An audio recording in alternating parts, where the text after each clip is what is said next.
Très bon anniversaire au CQFD et félicitations à toutes celles qui se sont engagées depuis 30 ans pour faire vivre ce comité. Il y a eu des hauts, il y a eu des bas, il y a eu des périodes de financement, des périodes sans financement et le comité a réussi à survivre et à se renforcer au fil des ans. Longue vie et que l'engagement continue.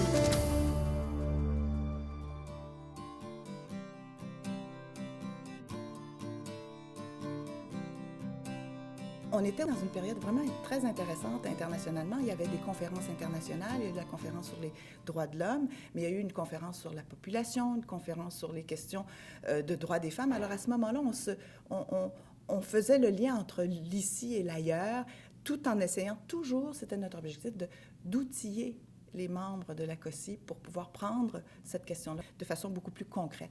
Parmi les réalisations qu'on a faites, ça a été d'aborder des thématiques de l'heure ou des thématiques importantes qui touchaient les femmes du Sud, mais avec un rappel que ces problématiques-là touchaient aussi les femmes du Nord. Et ça nous a amené à faire des liens avec le mouvement des femmes ici. Alors, on organisait des rencontres et là, on s'interrogeait ensemble comment est-ce qu'on était touchés différemment, mais aussi de manière similaire sur des questions que ce soit de violence ou de pauvreté ou sur les questions de reconnaissance des droits.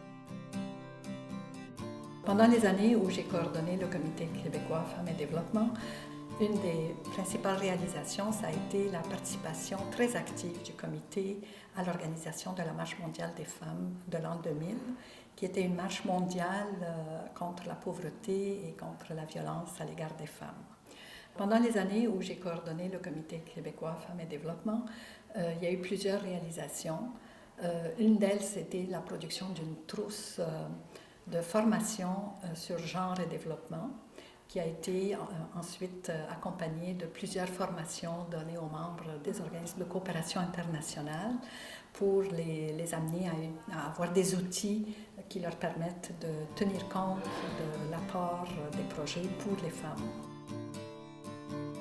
Les principales réalisations, je dirais, ça a été des activités qui servaient à mobiliser les membres autour des questions liées à l'égalité entre les femmes et les hommes. Et on le signifiait surtout à ce moment-là, particulièrement par l'organisation d'événements dans le cadre de la journée du 8 mars.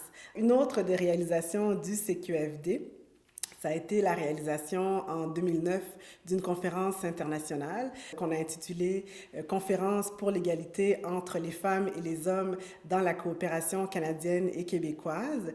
Cet événement a été un moment très fort dans l'histoire du CQFD parce que c'est suite à cette conférence qu'il a été recommandé de créer la communauté de pratique qui existe encore aujourd'hui. En 2011, la COSI s'est positionnée et a choisi de créer un poste d'une personne en charge de l'égalité entre les hommes et les femmes. Le fait d'avoir une personne qui était en charge de ce dossier à la COSI a permis évidemment mettre de l'avant beaucoup d'initiatives et notamment l'élaboration d'une politique pour l'égalité entre les femmes et les hommes dans les organismes de coopération internationale. Et cette politique, d'après moi, est vraiment une assise maintenant de tous les projets, de toutes les initiatives mises de l'avant dans cette perspective-là.